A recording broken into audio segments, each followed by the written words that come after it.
Welcome to the Blitz and Rapid channel. As you can see, it's quite a rainy day and a perfect opportunity to play chess. So here we go. We're on chess.com, and this is really my first game for the day. Sorry, excuse me. So a little bit, I guess, rusty because I haven't been playing in depth for probably about a week. I know that sounds not like too long, but I guess for me and my current addiction to chess, that is a bit of time. So this is my first game. It's a bit rusty, and a big shout out to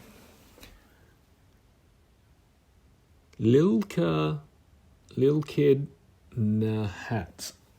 Okay, from the United States. Shout out to you. It's about as, I think my name has sort of like an equal complexity and about as random potentially, but my apologies if that is actually a real name. I've got my name made up by my kids, randomly typing, but I thought it's actually not bad for sort of a random tapping on the keyboard. And anyway, so I'm not even going to try and say my name. Anyway, so here we go. In this game, I'm really not paying as much attention as I should to the queen there, and I'm very focused on the left-hand side of the board, and probably focused on all the wrong pieces, maybe a little too much emphasis on the knight at b5, trying to, because I think I'm seeing that opportunity for the knight to move to c7. To c7, so the opponent has seen that and reacted accordingly. So back off with the knight. I might be able to use that later, but I think that there you go. That was probably the start of things falling apart in this game, was that maneuver there where I moved my knight to a7, and the opponent has seen that and probably been waiting for that to happen. So, okay. All right, this is an interesting point in the game because really we've both lost queens at this point in time. So, putting aside everything else, that potentially would mean that we have a fairly even slate. We've got two rooks apiece. We've got, let's see, he's got a bishop ahead. I have no bishops. And what's going to happen here? Right, so I think, anyway, like a better player would be able to save this situation and see a lot more opportunities than my tired brain was being able to see. So, so kudos to my opponent, taking advantage of all my silly errors, and that's chess. Let's do this. Okay. Yeah, in hindsight, I would have done something different. I wouldn't have moved that king so much as I would have moved the rook at h1 to d1, just to protect the king and to bait the opponent's rook. Is baiting a word in chess? Right, comment below, because I might be using there we go, much like what I've just done. Yeah, just might be using the totally incorrect terminology there. So comment below if baiting is not the word. Is it sacrifice? Is it baiting? Well, the reason I use that terminology is that's what I'm doing in my mind. I'm trying to bait. So that's very, very much my intention. So here we go. Alrighty, and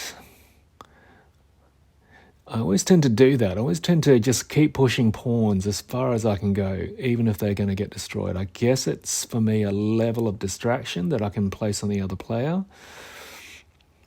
And also creates openings. So I find that slightly advantageous, although it's also a distraction for me. There we go, game lost. Okay, so good play to the opponent. And I'll put a shout out to all the opponents for this 3-game set. So on to the next game. And I think from here my brain is picking up a little and potentially in a better mode for playing a competitive game rather than such a terrible one, although this opener that you just saw was quite a terrible opener. I like to leave the pawn in front of the king. I think that's a play that most players do, although yeah, as you can see, I'm not a high ranked player, so maybe I haven't, let's say I've only seen like 1,000 games, and I'm sure there's people around the world who've seen much more, tenfold plus, so they may realize that that's not such a rare maneuver. The more data you have on a situation, I guess the more of a macro picture you have and the more of an understanding of what happens on the macro level, which may not be what happens on the micro. Anyway, a silly maneuver from my part there. So having to move the bishop from h6 down to, g7.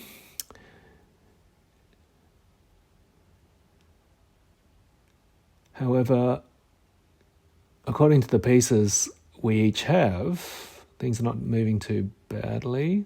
I think I missed an opportunity terribly there and created a wild opportunity for the opponent with not taking that knight out when I should have with the bishop. Anyway, there's no reversal of time in chess. So let's do this. Okay, pawn for pawn, and here we go. Now the opponent's queen has the opportunity to strike down at the pawn in front of the bishop that you see on the bottom half of the screen, which is where I am at. I've done that. I've moved the bishop out of the way. I'd like to keep that. King's in danger. And is there any salvaging this game? This is probably the thought that's running way in the back of my brain. Is there any salvaging this game? I'm sticking it through till the end and just using the bishop as a human shield. Can we say human? I mean, these pieces are representative of people. So we'll say the bishop is acting as a human shield. Or maybe I just refer to it as the bishop. So that's, for me, a fairly typical position is to get my knight away from the corners. Sorry, did I say knight? I meant my rook away from the corners.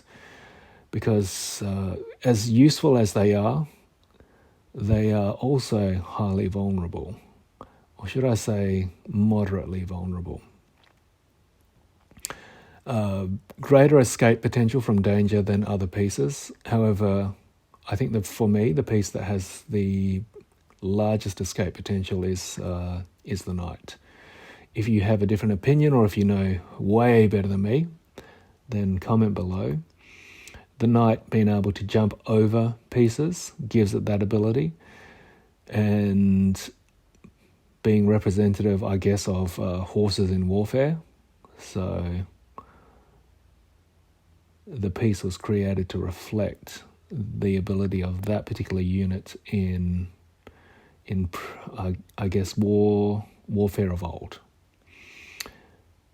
to use a term, probably not the correct term, but to use a term. Okay, so here we go, bishop as a shield here, hiding behind.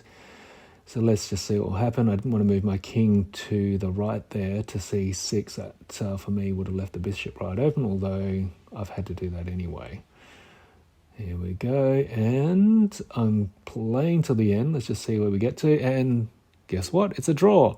So this is where I say I'm not sure about the scoring system in chess. However, if I look to the right column of my screen, that probably gives me a huge clue about the type of maneuvers that were played throughout the game and why it ended up being a draw. Okay, game number 3. Here we go. And a shout out to Xylithzerno, and apologies if I haven't said that right. Hello to you. I hope you're having a wonderful day. And I'm not sure the country's flag that you are from. So if anyone knows, or if you yourself know, comment below. And big shout out to everyone from that part of the world. So here we go. Okay, so I'm feeling good right now about this particular play. There's a maneuver where you move the opponent has done this. So they've moved their queen right out to, I think it was h5 from memory, and then they fairly soon after that moved their bishop to c4. So if you know the name of that maneuver, and if the opponent is a rookie and not really aware of what that maneuver is about, then it's a good trap. So you're stuck sort of, I believe, trying to move your king the entire time. So here we go. All right. So we have my queen is baked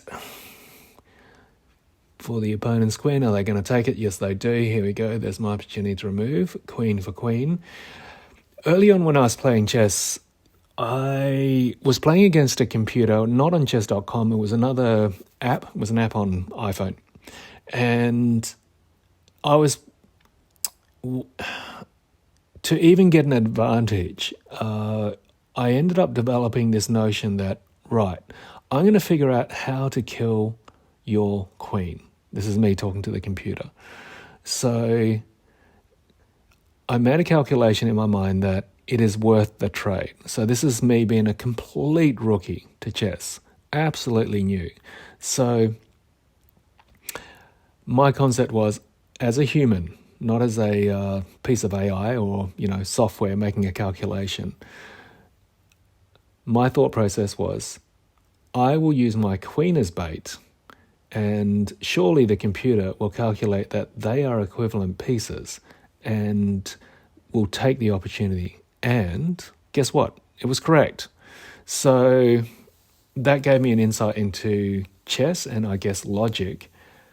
And I've got to say, playing chess.com with real players from around the world, that logic generally applies.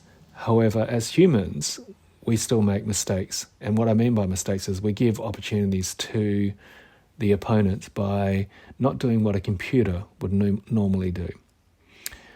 So I'll go back to me playing the computer and leave my queen as a form of bait for their queen. Say, for example, sticking my queen right in front of their queen, obviously with a piece behind that I could actually kill their queen should they take my queen, and the computer would take my queen. So I learnt that about chess, and that's actually one of my core strategies, is piece for piece. And what I mean by that is equivalent piece for equivalent piece. So, and going back to the comment about playing with people, sometimes people don't go for that. And however, 9 times out of 10, a computer will go for that, although playing 3 steps ahead of a human is formulating its further strategy about 3 steps ahead. So anyway, so this game's progressing. At this point, I think I'm feeling fairly good about it.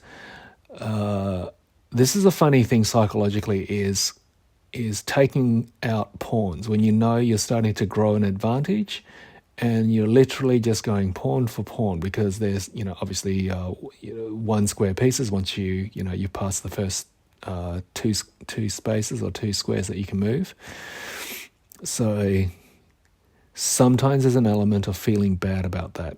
And I wonder from a psychological perspective if that's the same as warfare, where you're, how do I bring this up? I don't want to go into such heavy topics, but it's just fascinating for me. But yeah, if you end up, I guess, killing innocents is what I want to say. Say, for example, innocent targets. So is that the same psychologically as what's happening in chess when you're just knocking off pawns? And I would argue, just for a percentage-wise, a little bit, maybe 5%, the answer is yes. And comment below if you have a little bit of background in human psychology and also the world of chess. And if you can provide some insight, it'd be greatly appreciated. Okay, so I'm dominating in this game, and shout out to the opponent. Great game. Let's playing until the end too, so big respect, never giving up. I think it's a great learning curve. Anything, right up until the end, anything could happen, in a certain way. So, yeah, and, as humans, we're not sort of capable of scoring mass amounts in our heads, so we kind of have to play to the end to see the final result. So let's just see how we roll here. I really don't have the necessary strike pieces to really corner the opponent's king. What I want is 2 rooks and preferably 1 more queen, and that's the way I do my kills, and that's probably a very poor way to do it. But anyway, so game ended with a draw. Third game I think was the best out of those 3. It's been a fun set of 3, and please join me next time for another round of chess. Bye for now.